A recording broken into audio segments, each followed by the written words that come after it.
Friends, welcome back. तो friends, अभी की न्यूज़ है, चीन में सीरियल धमाके, टेंशन में dragon, panic buying, 10 blasts in China versus Taiwan war.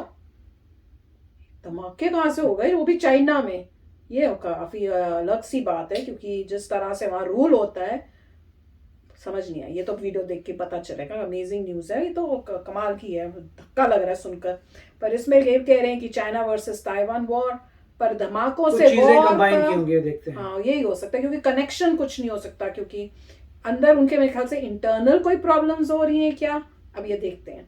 तो वीडियो शुरू करते हैं, पर वीडियो शुरू करने से पहले अगर आप चैनल पर नए हो और आपने अभी तक सब्सक्राइब नहीं किया है तो जल्दी से पहले सब्सक्राइब के बटन और बेल आइकन को क्लिक कर लो, ताकि आपको हमारे सारे न्यू वीडियोस के नोटिफिकेशन मिल जाए जैसे हम अपलोड करें। अगर आपको वीडियो पसंद आता है प्लीज लाइक एंड शेयर। चलिए शुरू करते हैं। चीन में सीरियल धमाके, एक नहीं 10 धमाकों से दहला चीन, घबरा रहा है ड्रैगन। चीन में क्या चल रहा है, ये वो सवाल है जिसे चीन कभी भी दुनिया के सामने नहीं आने देना चाहता। चीन हर वो कोशिश करता है जिससे उसकी अंतर्राष्ट्रीय छवि को कोई धक्का ना लगे, और इसी कोशिश का नतीजा था कि कोरोना से हो रही जिन बेतहाशा मौतों को उसने छिपाने की कोशिश की, उसने पूरी दुनिया में मौत का वो तांडव खेला जिसकी किसी ने कभी कल्पना भी न की थी। लेकिन एक बार फिर चीन में कुछ खतरनाक चल रहा है। एक हफ्ते में एक के बाद एक हुए 10 सीरियल धमाकों से चीन दहला हुआ है। पहले धमाकों की जानकारी लीजिए। चीन में पहला धमाका 21 अक्टूबर को लियाओनिंग प्रोविंस में हुआ। होटल में हुए इस हाई इंटेंसिटी ब्लास्ट में 5 लोगों की मौत हो गई तो 47 लोग बुरी तरह घायल हुए। दूसरा धमाका ठीक एक दिन बाद चीन के ही इनर मंगोलिया के केमिकल प्लांट में हुआ। फिर 2 दिन बाद 24 अक्टूबर को 2 और धमाके। इस बार हुए ये धमाके वफांगदियांग सिटी और नानजिंग में हुए। नानजिंग का धमाका उसकी यूनिवर्सिटी लैब में हुआ, जिसमें 4 लोगों की मौत हो गई। फिर 25 अक्टूबर को शेंडांग यूनिवर्सिटी के कैंपस में हुए धमाके ने सबको चौंका दिया। यहाँ मरने वालों का आंकड़ा तक सामने नहीं आ सका। इन धमाकों पर बात हो ही रही थी कि एक दिन बाद यानी कि 26 अक्टूबर को 3 और धमाकों ने चीन को दहला दिया, जो सबसे ज्यादा हैरान करने वाला था। इस बार शेंडांग में सुरक्षित खड़ा हुआ एक ट्रक अचानक ही रहस्यमय तरीके से आग के गोले में तब्दील हो गया। ये धमाका इतना खतरनाक बताया जा रहा है कि 20 किलोमीटर दूर तक इसका असर महसूस किया गया। इसी दिन 2 और ब्लास्ट हुए। धमाकों का ये सिलसिला यहाँ थमा होता तो और बात थी, लेकिन फिर अगले ही दिन यानी कि 27 अक्टूबर को ग्वांगडो में एक और ब्लास्ट हुआ। इसमें कितने लोग मरे और धमाका कैसे हुआ, इसकी जानकारी अब तक सामने नहीं आ सकी है। इसी दिन त्यांजिंग शहर में भी ब्लास्ट हुआ, यानी कि सिर्फ एक हफ्ते में हुए 10 ब्लास्ट, 13 मौतें और न जाने कितने घायल।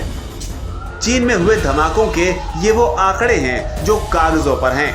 सवाल है कि चीन में एक के बाद एक धमाके क्यों हो रहे हैं? क्या ये महज हादसे हैं या फिर प्लान तरीके से किए गए सीरियल धमाके? क्या किसी खास ग्रुप को निशाना बनाने के लिए ये धमाके किए जा रहे हैं या फिर कुछ और रहस्यमय है? क्योंकि जो तस्वीरें सामने आ रही हैं उसे देख कोई यकीन करने को तैयार नहीं कि कैसे एक खड़े हुए ट्रक में धमाका हो जाता है, लैब्स उड़ जाती हैं, खाने की जगहों पर होटलों में धमाके हो जाते हैं।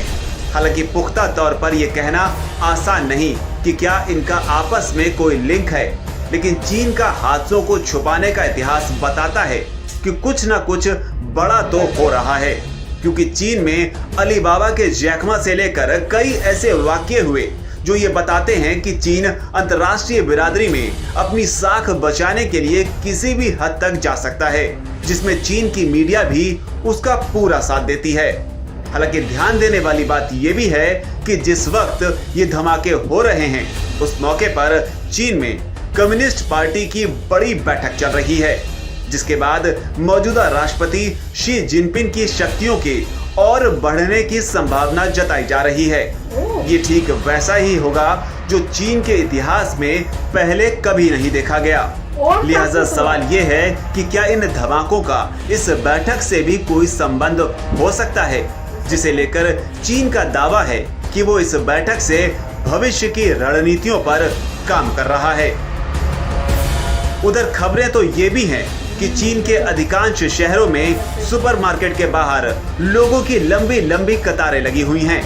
घबराए लोग जल्द से ज्यादा सामान खरीदना चाहते हैं, लेकिन डिमांड के हिसाब से सप्लाई नहीं होने से हालात बिगड़ते जा रहे हैं। ऐसे में धक्का मुक्की और मारपीट जैसे दृश्य आम हो गए हैं। ये सब कुछ हुआ है सरकार के उस निर्देश के बाद जिसमें लोगों से आवश्यक वस्तुओं को स्टॉक करने के लिए कहा गया है। दरअसल चीनी सरकार का कहना है कि कोरोना के संभावित खतरे को देखते हुए ये कदम उठाया गया है। उधर हमारी सहयोगी वेबसाइट बियॉन्ड में छपी खबर के अनुसार चीन में सामने आए कोरोना के नए मामलों से सरकार घबरा गई है। सर्दियों में संक्रमण के बढ़ने की आशंका के बीच लोगों से आवश्यक वस्तुओं को स्टॉक करने की सलाह दी गई है। इसी के बाद से हालात खराब हो गए हैं। लोग ज्यादा से ज्यादा सामान खरीदने की कोशिश कर रहे हैं। ऐसे में डिमांड और सप्लाई के बीच पैदा हुए अंतर को कंपनियां पाटने में नाकाम हो रही हैं। दरअसल चीन के वाणिज्य मंत्रालय ने 1 नवंबर को स्थानीय सरकार को निर्देश दिया था कि लोगों को दैनिक जीवन और आपात स्थिति की जरूरतों को पूरा करने के लिए सब्जियों, तेल और चिकन सहित रोजमर्रा की जरूरी चीजों को स्टॉक करने के लिए प्रोत्साहित करें। लेकिन सवाल ये भी है कि क्या ये कोई वॉर की तैयारी है या वाकई कोरोना का डर। सरकार के इस निर्देश के बाद लोगों में घबराहट फैल गई। कयास लगाए जा रहे हैं कि चीन ताइवान से युद्ध की तैयारी में है, इसलिए लोगों से जरूरी सामान स्टॉक करने को कहा गया है। वहीं कुछ लोग इसे संभावित लॉकडाउन की नजर से भी देख रहे हैं। उनका मानना है कि कोरोना के सामने आए नए मामलों को देखते हुए सरकार सख्त कदम उठा सकती है और ये निर्देश उसी के तहत दिया गया है। उधर सरकार का कहना है कि घबराने की कोई जरूरत नहीं है, ऐसा सिर्फ एहतियात के तौर पर किया गया है। सरकार भले ही कह रही हो कि घबराने की बात नहीं है, लेकिन लोगों का डर कायम है। सोशल मीडिया साइट वीवो पर लोग तरह तरह के कमेंट कर रहे हैं। एक शख्स ने लिखा है कि जब पिछले साल कोरोना अपने चरम पर था, तब भी सरकार की तरफ से आवश्यक वस्तुएं स्टॉक करने जैसा कोई भी निर्देश नहीं दिया गया था।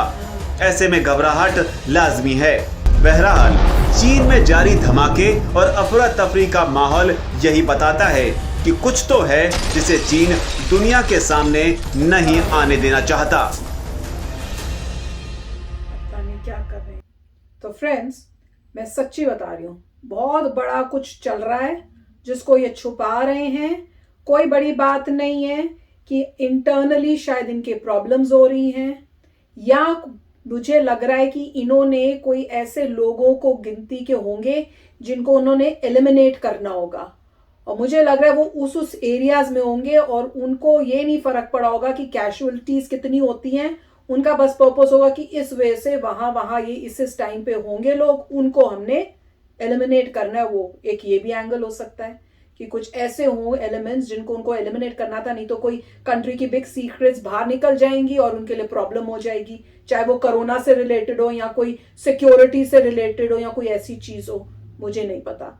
या फिर जैसे ये कह रहे हैं कि ताइवान के साथ लड़ाई करने के लिए वो प्रिपेयर कर रहे हैं, पर अगर ताइवान के साथ लड़ाई करने के लिए कर रहे हो, उन्हें ये नहीं पता कि वर्ल्ड की बाकी कंट्रीज जो है इनके अगेंस्ट वैसे ही हैं, तो इनके लिए और बड़ी सिचुएशन हो जाएगी। मुझे ज्यादा लग रहा है कि इनके अंदर ही कुछ है, अंदर कुछ चल रहा है जो ये छुपा रहे हो। वैसे भी तो इन्फॉर्मेशन आती नहीं है। और हैरानी की बात यह मैं नोट कर रही थी कि ये अक्टूबर में हुआ है और हम नवंबर के मतलब मिडल में पहुंच गए, अब जाके न्यूज आ रही है। तो इतनी देर तक ये न्यूज जो है, कहते हैं ना जैसे चुप करके बैठी हुई थी, अब आगे इतनी लेट हुआ है, तो कुछ गड़बड़ है, कुछ मेजर चीज है। और कह रहे हैं वहां पे उन्होंने टॉक कर रहे थे कि जिससे जो है और पावर आ जाए। तो मैं कह रही हूँ भैया इतनी पावर तो ले ली, सारा तो कंट्रोल तो उनके पास है, अब इसमें और पावर क्या होगी। तो कोई बहुत बड़ी एक गेम चल रही है, कहते हैं ना कोई बहुत बड़ा खेल हो रहा है। राइट, अब इसमें जो है कुछ प्रॉब्लम्स तो नज़र आ रही हैं और ताइवान की बात सही नहीं लगती, क्योंकि ताइवान एक छोटा सा आइलैंड है, एक छोटे सा आइलैंड है जिसके पास न्यूक्लियर वेपन्स भी नहीं है। वो छोटा सा आइलैंड आप पे जितना भी अटैक करेगा, आपकी पूरी कंट्री में ऐसा तो कुछ नहीं हो जाना चाहिए कि जो इतनी आपको लगे कि प्रॉब्लम आ जाएगी कि आप लोग स्टॉक करते फिर रहे हैं। और चाइना कभी भी इस तरीके के कार्य नहीं करता जहां उसकी इकोनॉमी पे कुछ पंगा पड़े। वो कभी भी अननेसेसरी, कोई भी कंट्री अननेसेसरी पैनिक नहीं बनाएगी। वही तो मैं हैरान हूँ देख अननेसेसरी कुछ ऐसा नहीं करेगी, पूरे सभी लोग देखें हो क्या रहा है। नहीं, और साथ में तो, जैसे हमारे कोरोना के टाइम भी जब सबको था कि खाना खत्म हो जाएगा ले लो, तो गवर्नमेंट यही बोल रही थी कि मत लो, सब बहुत है, ऐसे हड़बड़ी मत करो। हर जगह हर गवर्नमेंट ने यही बोला था कि नहीं इतनी नहीं है, हमारे पास खाना है। और वहां पे भी चाइना में भी जब कोरोना हुआ था तो ऐसी कोई हड़बड़ी नहीं थी कि आप स्टॉक अप करो, वो करो। उन्होंने कहा सब कुछ है, आप तुम्हें घर में आके दे देंगे, उस टाइप से। इस बार सब कुछ उल्टा हो रहा है, खुद ही पैनिक क्रिएट किया जा रहा है। कुछ बातें मतलब थोड़ी इन्वेस्टिगेट करनी पड़ेंगी। अगर बोल रहे हैं कि तुम स्टॉक अप करो तो कोई मीडिया में चाइनीज न्यूज़पेपर्स की न्यूज़ दिखानी चाहिए, या फिर ग्लोबल टाइम्स की कोई आर्टिकल आया था जिसमें कहा था स्टॉक अप करो। किसने कहा कि स्टॉक अप करो? क्योंकि जब भी कोई दिखा रहा है, कोई ऐसा दिखा नहीं रहा कि या किसी ने कोई स्पीच दी या कहीं पब्लिश हुआ। किसने बोला स्टॉक अप करने के लिए? हो सकता है उसके पीछे कोई दिखा नहीं रहा कि भाई ये चाइनीज न्यूज़पेपर है, ये फोटो देखो, उसकी ये ट्रांसलेशन है, इससे क्लियर होता है कि स्टॉक अप करने के लिए बोला है। तो पहली बात तो ये है, पर ब्लास्ट भी हो रहे हैं। दूसरी बात ये है कि ताइवान से तो मेरे ख्याल से कुछ नहीं है, अनलेस ये बोल रहे हैं कि कोरोना वायरस का कोई नया स्ट्रेन आया है जिससे उन्हें लग रहा है कि कोरोना वायरस स्ट्रेन का बहुत पंगा करेगा, तो अभी रेडी हो जाओ। मगर इतने इंटरनेशनल प्रेशर के बाद अब चाइना कोशिश करेगा कि वो जो स्ट्रेन अब बाहर ना निकले। नहीं, और लोगों को कहना तुम मार्केट चलो जाओ और एक्सपोजर एक दूसरे के साथ बैन कर देगा इमीडिएटली ट्रैवल, कि कोई अंदर नहीं आ सकता, कोई बाहर नहीं आ सकता है। WHO को बताएगा, तो वो भी नहीं हुआ है। तो इसका मतलब, और जो ब्लास्ट हो रहे हैं ये पता नहीं, जैसे उन्होंने कहा था पता नहीं लिंक्ड है कि नहीं, ये कभी यहाँ ब्लास्ट हुआ कभी वहां ब्लास्ट हुआ, ऐसा कुछ नहीं हुआ। कि इतने सालों में कभी नहीं हुआ, अब हो रहा है, ये क्या बात हुई? होता होगा इतने सालों में, पता नहीं चलता होगा। हमने तो आज ही सुना है। अगर ब्लास्ट हुआ है तो नॉर्मली ब्लास्ट के बाद कोई ऑर्गेनाइजेशन फिर लेती है कि भाई हमने किया है ब्लास्ट, इसके रिस्पांस में। वो भी ऐसा कुछ और चाइना क्या कोई स्टेटमेंट वहां से भी नहीं आ रहा इन ब्लास्टों के बारे में, कुछ नहीं बोल रहे। तो कुछ पता नहीं चल रहा कि भाई एक्चुअली चल क्या रहा है। वो जैसे और डेवलपमेंट होगी पता चलेगा। यूएस में तो कोई ऐसी खबर नहीं आई कि चाइना में स्टॉकिंग शुरू हो गई है या चाइना में ब्लास्ट हुए, यहाँ तक तो अभी तक खबर नहीं आई। इसका मतलब जो भी उन्होंने कंसील की हुई है, छुपा रखी है, वो सही तरीके से छुपा रखी है। और जो भी इन्होंने फुटेज दिखाई है उससे नजर आ रहा है कि ब्लास्ट तो वाकई हुए हैं। जबकि एक ही रील को बाबा रिपीट किया, मगर आपको दो ब्लास्ट तो नजर आ ही रहे थे कि 2 डिफरेंट जगहों में ब्लास्ट हुए हैं। तो 2 ब्लास्ट तो नजर आ रहे हैं। और उसके अलावा अब देखेंगे आगे क्या होता है। अगर ये वाकई ही बहुत ही क्रेडिबल न्यूज़ हुई तो बहुत जगह स्प्रेड करेगी और मेरे ख्याल से हर न्यूज़पेपर्स में फ्रंट लाइंस पे आएगी, फ्रंट पेज पे। तो देखते हैं। और थोड़ा सा टाइम और गुजरेगा तो एग्जैक्टली चाइना में चल क्या रहा है या उनके इरादे क्या है, वो तो टाइम से पता चल ही जाना है। पर है तो कमाल की बात ही कि इस टाइप से हो रहा है और अभी तक गवर्नमेंट का कोई रिएक्शन नहीं आया है। मतलब कुछ स्टेटमेंट या कुछ वो भी तो आनी चाहिए न्यूज के अंदर, वो अभी नहीं आई है। और ये अक्टूबर की बात है, अक्टूबर की बात अब हमें पता चल रही है। बहुत धीरे धीरे, मतलब कहीं उन्होंने इतना उसको कंटेन करके रखा था कि अब जाके पहुंच रही है, मुझे तो ये लग रहा है। हाँ, ब्लास्ट की तो क्लियरली विजिबल है आपको। हाँ, ब्लास्ट तो हुआ ही है। कुछ तो है, मुझे तो यही लग रहा है, कुछ तो पंगा है, कुछ मेजर चीज है। अब क्या है ये नहीं पता, अब वो तो टाइम ही बताएगा। तो आप ही बताना आपको क्या लग रहा है। ताइवान के साथ वॉर का चांसेस कम लग रहा है। सोचने में लगता है हो सकता है, पर उसका चांस, उसका और ये ब्लास्ट का कंट्री में पैनिक क्यों कराएंगे? वो पैनिक करना वो बहुत अजीब बात है कि खाना इकट्ठा करो, वो बहुत अजीब लग रहा है। तो आप शेयर करना अपने थॉट्स, हो सकता है आपको कुछ ज्यादा इंफॉर्मेशन मिली हो कहीं से। तो चलो चलते हैं, मिलेंगे नेक्स्ट वीडियो में बहुत ही जल्द। Till then take care and bye bye. तो अगर आप मेरे इस चैनल पे नए हो तो जल्दी से सब्सक्राइब के बटन को हिट करो और बेल आइकन को क्लिक करो ताकि आपको मेरा जब नया वीडियो मैं लगाऊं आपको उसके बारे में जल्दी से पता चल जाए।